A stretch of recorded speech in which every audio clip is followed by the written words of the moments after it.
Racism is an act that is being frowned at in the society, and it's a messy topic to start with because it always gets people riled up and in emotions. And some of your favorite Hollywood stars have been seen acting racist off camera, and it's a nasty look. Although some of them will come back to the media to apologize and all, it still doesn't take away the part that they've been racist. 1. James Stewart. The popular Hollywood star who's known to be on TV. Popularly known for his drawl, a feature of spoken English that indicates sounds and diphthongs when speaking, and other projects, and also a racist. James was born and raised in Indiana, Pennsylvania, the eldest and only male child of his parents. His mother is a pianist and father, an entrepreneur of computer hardware. It was a family business. While he was a child, he'd always stay alone building toys and engineering-like items.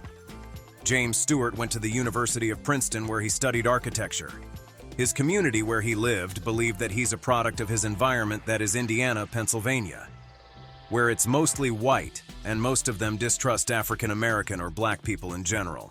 James did not practice architecture, he went straight into acting. And his first debut was Art Trouble, a comedy movie, where played the role of Burton, then other roles that followed. James was loved especially because of the movies he's been in, but he's also known to be a racist off camera.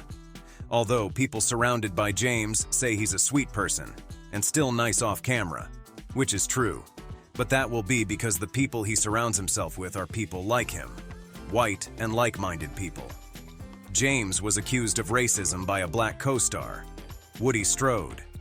These two were working on the set for The Man Who Shot Liberty Valance, a film directed by John Ford. James is known not just to be racist, but also xenophobic, as he distrusts African Americans and Jews too. Why?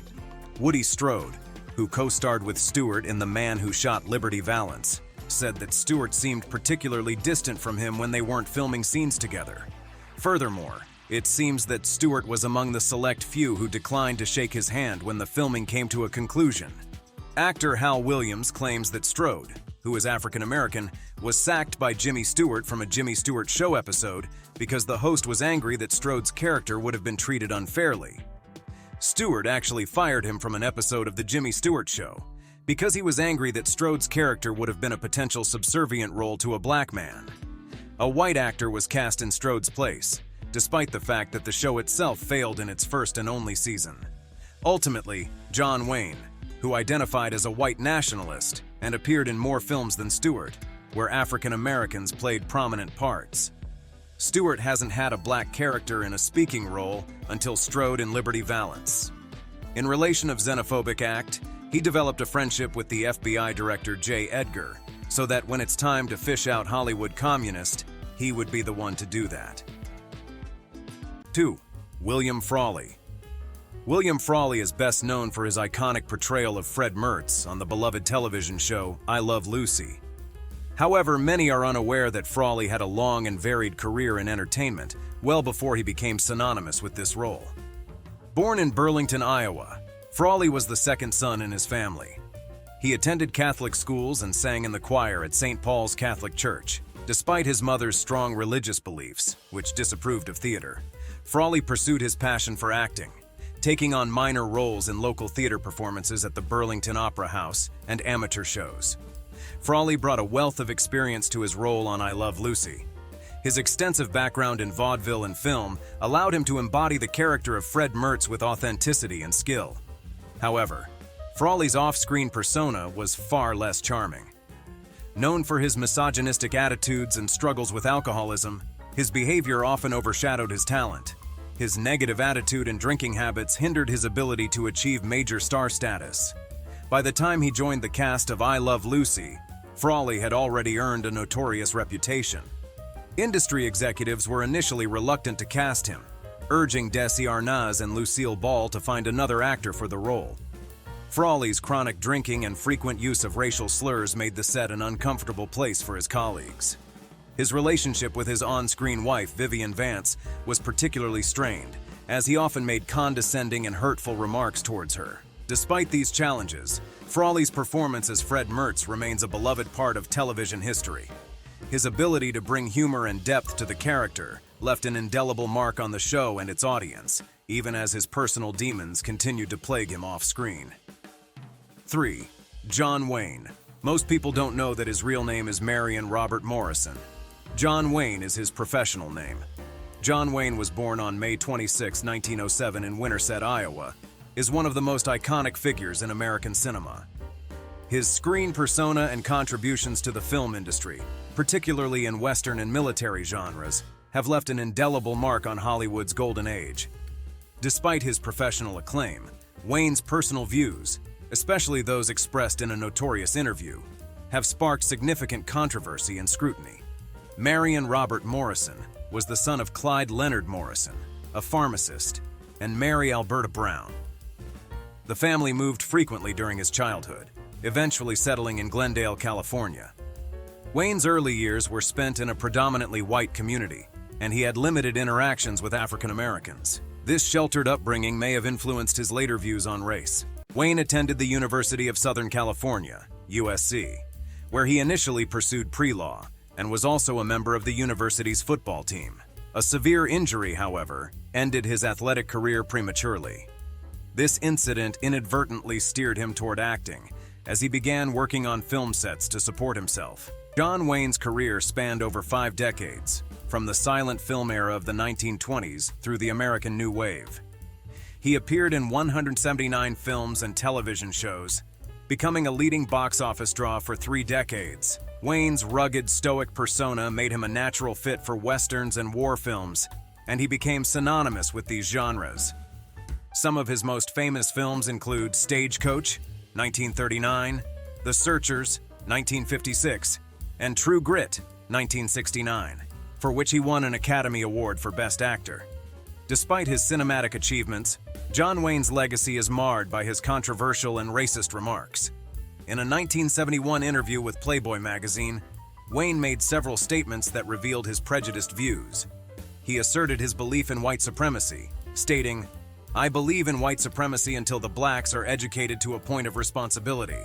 I don't believe in giving authority and positions of leadership and judgment to irresponsible people."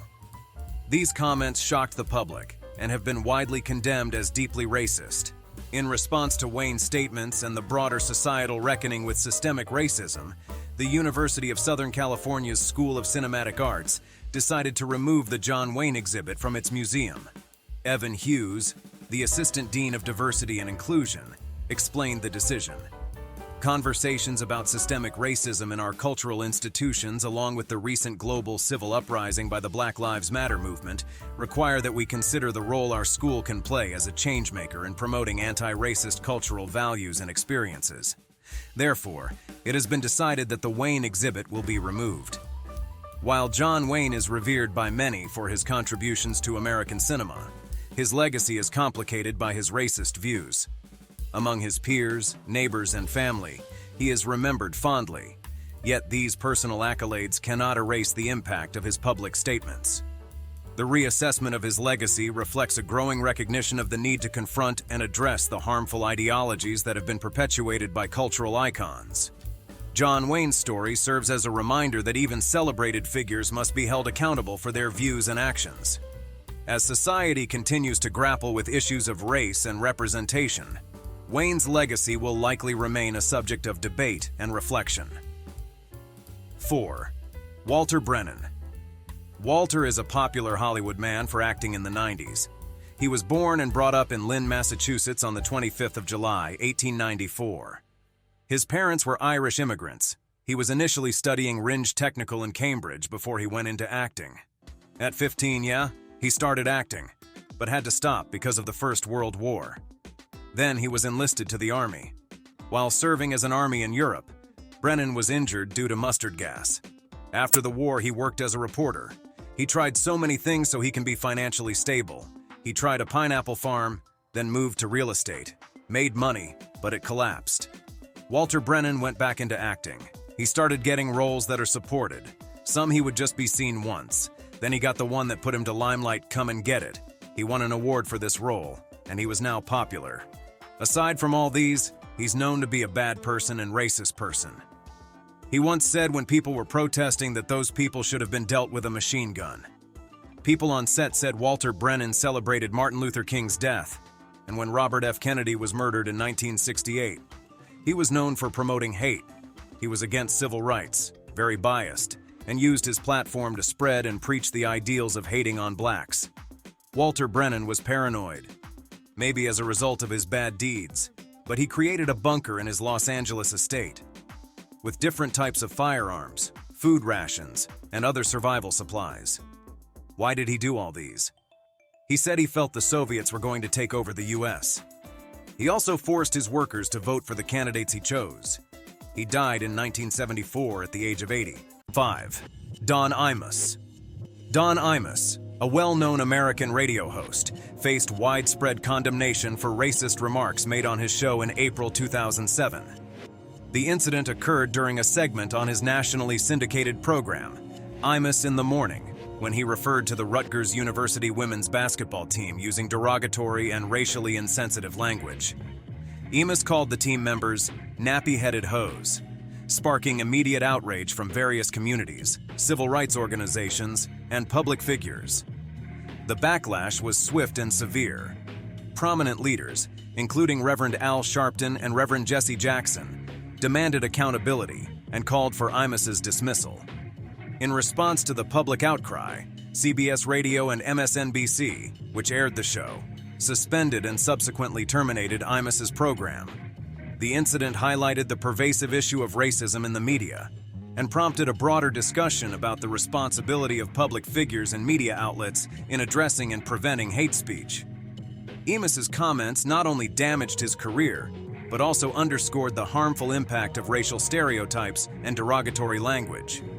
The Rutgers players, who had just finished as runners-up in the NCAA Women's Basketball Championship, were unfairly subjected to a national controversy. The incident served as a reminder of the ongoing struggle against racism and the importance of holding individuals accountable for their words and actions in public discourse. Following the incident, Imus issued multiple apologies and sought to make amends by meeting with the Rutgers team. Despite his efforts to rehabilitate his image, the controversy left a lasting stain on his career. The Don Imus racism incident remains a significant example of the consequences of racially insensitive remarks and the critical need for continued vigilance against racism in all forms of media. If you like this video, do not forget to share and subscribe. Also, let us know in the comments who gets your votes as the worst Hollywood star who was racist off camera.